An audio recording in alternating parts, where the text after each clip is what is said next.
Le suiveur ne sait pas se contrôler. Il a vu son streamer préféré crier et aboyer devant un jeu vidéo. Donc en tant que bon suiveur, il fait pareil dans sa vie de tous les jours. Sauf que lui, il gagne pas 10K par mois et il casse les couilles à tout le monde. Pas étonnant que ses fréquentations soient des incapables. D'un autre côté, il y a cette personne qui a su imposer qui il était. Et donc en public, il sait comment gérer son image et il sait se contrôler. Le créateur manipule le rythme de la vie à sa guise. Il accélère et intensifie ses interactions quand il en a envie et ralentit le rythme quand il en a besoin. Le stoïcisme, c'est simplement le fait de savoir se contrôler. Dit comme ça a l'air simple, mais tu verras que l'appliquer dans sa vie de tous les jours, c'est plus complexe. Un jour en date avec le genre de femme qui ferait rêver plus d'un, j'ai fait une très grosse erreur. Celle de ne pas savoir me contrôler. Tout le long du date, c'était vraiment digne des plus grands films de comédie française. Je parlais trop vite, je bégayais, mes gestes ils étaient trop rapides. Tellement rapides qu'à un moment, elle avait un truc dans les cheveux, elle dit enlève-le-moi. Je vais pour lui enlever, mais tellement j'avais pas le contrôle sur ce que je faisais, je lui ai mis le doigt dans l'œil. Imagine, tellement je contrôlais pas ce que je faisais, j'allais pour enlever un truc dans ses cheveux, je lui mets le doigt dans l'œil. Donc, je pense que tu peux comprendre qu'elle a pas passé une bonne soirée. Que c'était même la pire soirée de son année. C'était presque comme si elle sortait un de ses petits cousins, faisait un babysitting.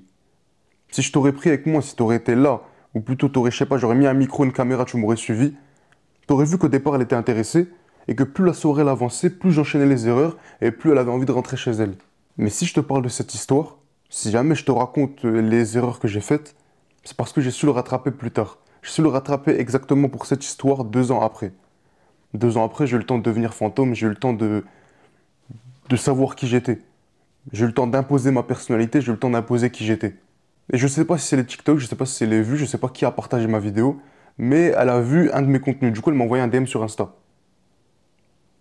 Et je crois à un moment, j'ai parlé de ça, j'ai dit que le travail payé, euh, ça c'est la preuve. C'est la preuve que si jamais on travaille bien, si jamais on se fait assez bien entendre, si jamais notre succès prend de l'ampleur, on entend parler de nous. Et ça, c'est un des fruits de ce que j'avais fait. C'est le résultat d'un de mes travaux. J'ai bien travaillé, je me fais DM. Je réponds à son DM, ça va vite. Quelques jours après, on se capte. On se capte et c'est rien de grandiose. Au début, la première fois, on était dans une fête foraine. Deuxième fois, c'était juste un tour en voiture. C'était un tour en voiture, mais dans la voiture, il n'y avait pas le même Wael. Il n'y avait pas le fantôme qu'elle a connu au départ. Il n'y avait pas le fantôme d'il y a 2 ans qui savait même pas se contrôler, qui lui a mis le doigt dans l'œil. Il y avait quelqu'un qui savait tout ce qui allait sortir de sa bouche. Il y a quelqu'un qui contrôlait toutes les actions que son cerveau lui ordonnait de faire. Et je sais que la personne qu'elle a vue ce jour-là dans cette voiture il y a quelques semaines, c'est pas la même personne qu'elle a vue il y a 2 ans. Et c'était ce moi, elle a dit qu'elle a l'impression que la personne qui était avec elle en face d'elle maintenant, c'était même pas la même personne qu'elle a connue il y a 2 ans. Et en plus de ce qu'elle a dit, j'ai des yeux. Moi, j'ai vu son sourire quand elle est sortie de la voiture, j'ai compris qu'elle avait passé une très bonne soirée. Tout ça à cause d'une seule chose que j'ai changé. Tout ça parce que j'ai su contrôler la personne que j'étais, j'ai su me contrôler au moment où il fallait se contrôler. Pour être clair avec toi, le stoïcisme, ça change un homme. Et aujourd'hui, je vais te donner 8 principes qui te permettront de changer toi aussi la personne que tu es. La première habitude que tu peux mettre en place pour te contrôler, c'est une habitude à faire tous les jours en fait. C'est simplement le fait de se mettre assis, fermer ses yeux et penser à rien.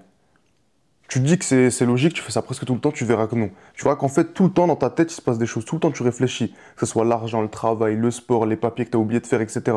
Toujours, ça tourne dans ta tête. Toujours, il y a quelque chose. L'objectif de cette habitude, c'est avoir ce moment où tu penses à rien du tout. Mais tu verras que c'est très très très compliqué, tu vas pas y arriver dès le départ. Et ce que ça fait en fait, c'est quand tu penses à rien, quand t'es dans ce moment où tu arrives à penser à rien, ton corps il se rend compte en fait de ce qui se passe, il se rend compte de ce qu'il ressent, il se rend compte de comment il se sent, etc. Et je vais donner un exemple. Imaginons que tu es face à un paquet de chips et que tu n'as pas envie de le manger. Tu es en plein régime, tu n'as pas envie de manger ces chips. Mais tu fais pas l'habitude que je te dis de mettre en place. Tu t'en fous. Quand tu vas te retrouver face à ce paquet de chips, tu vas sauter dessus, tu vas le manger. Tu n'auras même pas le temps de réfléchir. Si jamais tu mets cette habitude que je te dis de mettre en place, ton cerveau, il va se rendre compte de ce qu'il ressent. Il aura pris l'habitude de ressentir ce qui se passe dans son corps. Et donc quand il sera devant ce paquet de chips, il va se rendre compte qu'il n'a pas envie de le manger, mais il ne saura pas pourquoi. Juste, il voit le paquet de chips, il sait qu'il n'a pas envie de le manger. Donc ton corps, il va hésiter à le prendre. Ton cerveau, il va dire, attends, je crois qu'il y a quelque chose qui nous empêche de le faire. Donc tu vas pas prendre le paquet de chips, tu vas hésiter. Et là, c'est là le moment dont on a besoin la plupart du temps pour éviter de faire des mauvaises addictions, des mauvaises habitudes. Tu auras ce moment de quelques secondes où ton cerveau il va essayer de négocier avec toi pourquoi tu ne dois pas le manger. Et plus tu négocies, plus tu restes face à ce moment d'hésitation, et plus tu vas pas le faire. Parce que si on cède, si on mange de la merde, si on se branle, si on fait toutes les mauvaises habitudes qu'on n'a pas envie de faire, C'est parce qu'on n'a pas ce moment où on peut réfléchir. On a envie de le faire, on se laisse emporter, on le fait. Ce moment de pause où tu penses à rien, il te permet en fait de te poser la question, est-ce que j'ai vraiment envie de le faire? Et quand tu te demandes si tu as vraiment envie de le faire, la plupart du temps, tu as plus d'arguments pour ne pas le faire. Même si ton cerveau va essayer de négocier, si viens on le fait parce que blablabla, parce que blablabla, tu sais au fond que tu n'as pas envie de le faire. Tu sais que tu n'as pas envie de manger ces chips. Si jamais tu te retrouves face à ce paquet, tu hésites, tu négocies avec toi-même, est-ce que je dois le manger? Non, je ne dois pas le manger parce que blablabla. Alors il y a plus de chances pour que tu ne le fasses pas. Et c'est pas que pour éviter de faire des mauvaises habitudes. Si jamais tu es comme moi dans l'histoire du début, dans un date où tu veux bien parler, tu veux être présentable. Tu sais que tu as pour habitude de parler vite et du coup de mâcher tes mots, t'es plus enclin à bégayer, etc. Et ça m'arrive souvent. Si jamais je fais cette habitude que je dis de faire tous les jours, alors mon cerveau il va se dire attention, il faut que tu fasses attention à bien parler. Et au lieu de te laisser emporter par le moment, tu l'aimes bien, du coup tu es un peu excité, tu parles trop vite, ton cerveau il sait qu'en fait il doit garder ce sérieux, ce calme.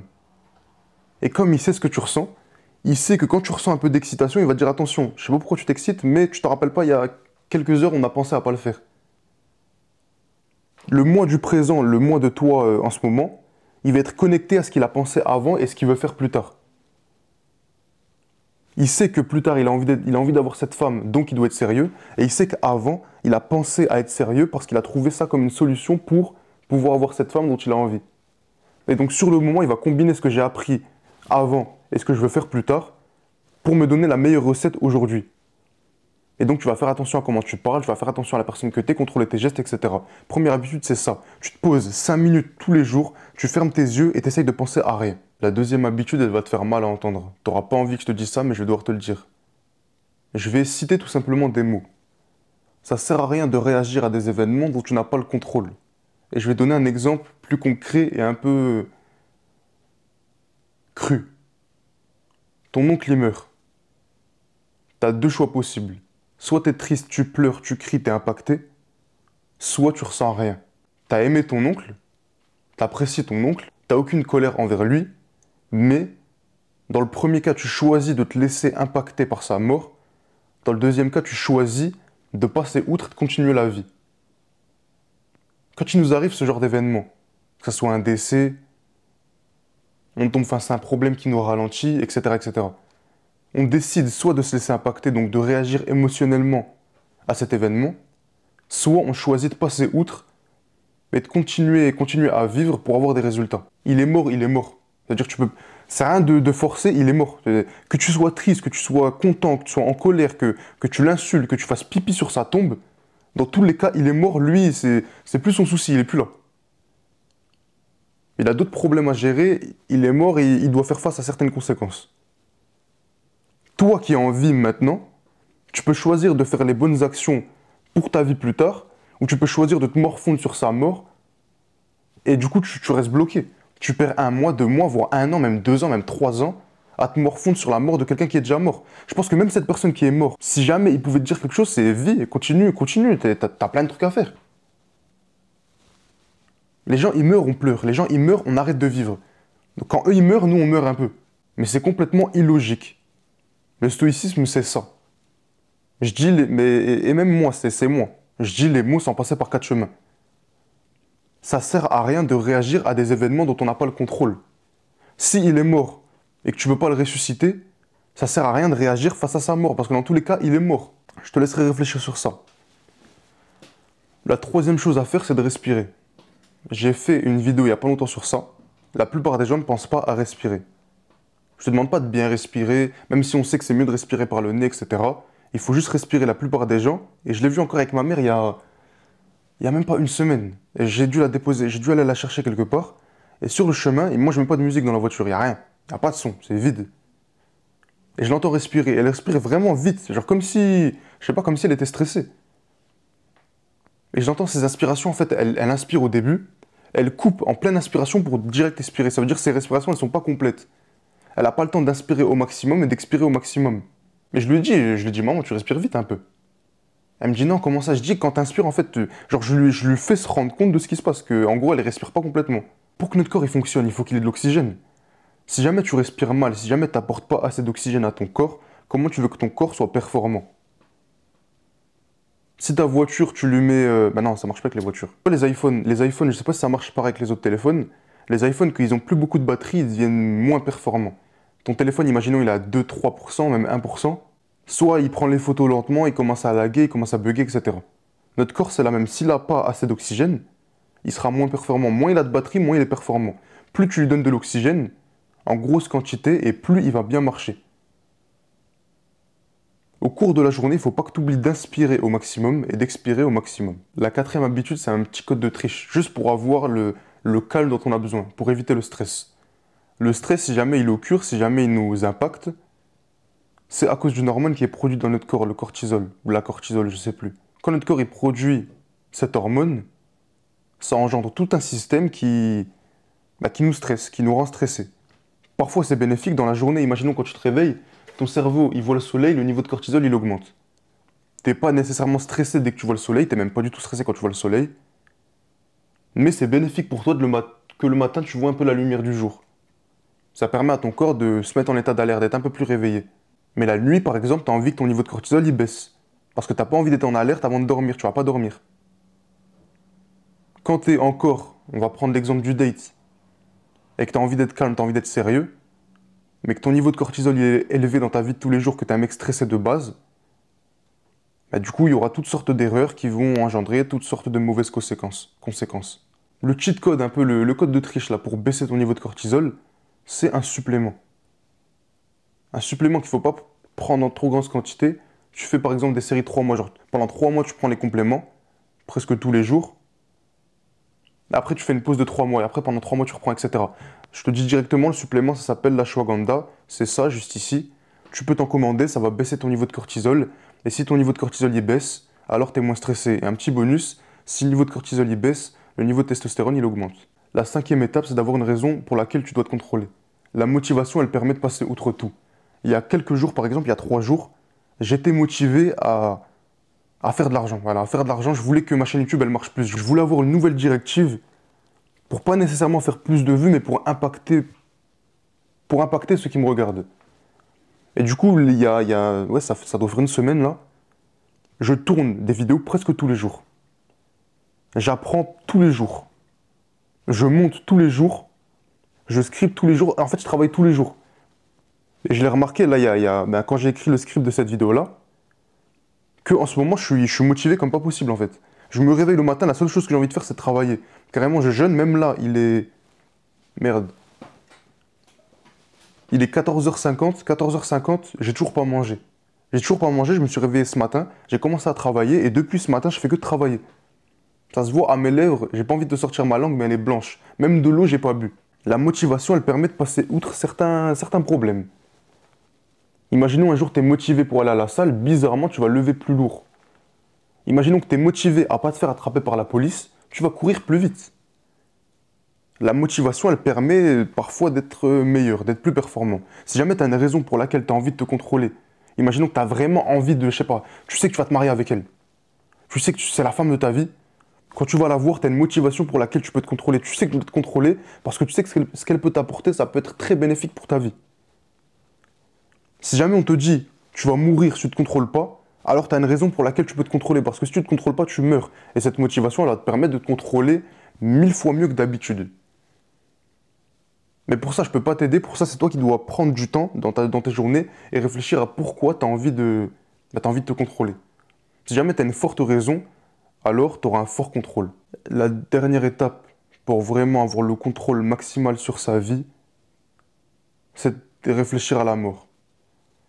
La plupart des personnes, surtout des personnes connues, par exemple comme 50 Cent, quand ils font face à la mort, leur perspective sur la vie, elle change. Et la plupart du temps, mais j'ai envie de dire presque tout le temps, la plupart des gens qui font face à la mort, ils connaissent une vie beaucoup plus remplie de réussite et de succès.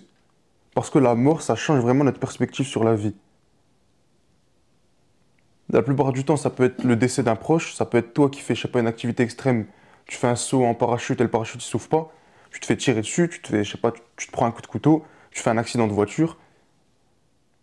Quand tu vois la mort de près, quand bah, la mort elle vient, elle discute avec toi directement,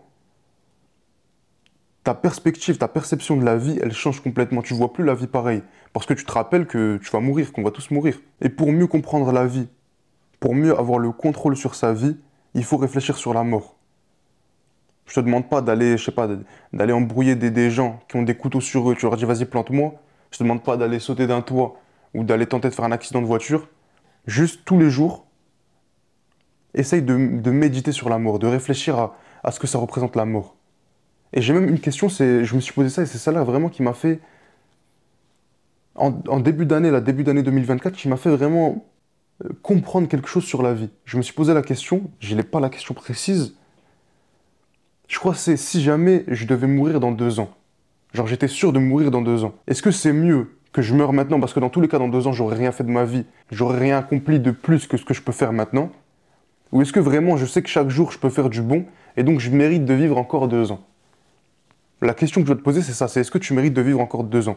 Moi quand je me suis posé cette question, quand j'ai réfléchi à est-ce que je méritais de vivre ou qu'est-ce que ça change de mourir dans 2 ans ou maintenant, j'ai réfléchi parce que j'aime bien YouTube, j'aime bien faire des vidéos. Et j'ai pensé à ça directement, je me suis dit ça sert à quoi que je continue à faire des vidéos maintenant si je vais mourir dans 2 ans? Et je me suis dit, imaginons que chaque vidéo elle soit remplie de sens. Notre but dans la vie c'est de donner. Imaginons que chaque vidéo, elle aide les gens, chaque vidéo, elle permet de changer ne serait-ce qu'une vie. Ou même un quotidien. Si jamais aujourd'hui, en regardant ma vidéo, tu as appris quelque chose de nouveau et du coup dans ta vie, tu vas appliquer quelque chose, je sais pas, qui va te permettre d'avoir une meuf, qui va te permettre de pas faire des décisions bêtes, si jamais moi, ma vidéo, elle peut avoir un impact sur ta vie, alors j'ai une raison de me réveiller demain. Et donc c'est pour ça que je continue à faire des vidéos, c'est pour ça que pour moi, je peux vivre encore 2 ans. Parce que si je continue à travailler sur moi, si je continue à faire de meilleures et de meilleures vidéos sur des sujets de plus en plus profonds, de plus en plus utiles, alors je pourrais impacter plus de vies et donc mon travail il a un sens. Réfléchis pas nécessairement au niveau travail, même si pour nous les hommes, le travail c'est une partie importante de nos vies. Mais juste dis-toi, est-ce que tu mérites de vivre encore 2 ans? Est-ce que même tu mérites de vivre? Si jamais la réponse c'est non, si jamais tu mérites pas de vivre, va pas te suicider. Ce serait très bête de ta part quand même, c'est con. Tu mérites pas de vivre, ah bah ok, bah du coup je me tue, ça sert à rien dans tous les cas. Non, même si tu as des mauvaises réponses, et ça m'est arrivé, à un moment j'ai pensé à ça et je me dis non en fait ça sert à rien. Que je sois là maintenant ou dans 2 ans, je fais rien de ma vie. Il y a un moment dans ma vie où je méritais même pas de vivre 2 ans de plus, parce que j'aurais rien fait 2 ans après. Mais pour autant je me suis pas suicidé.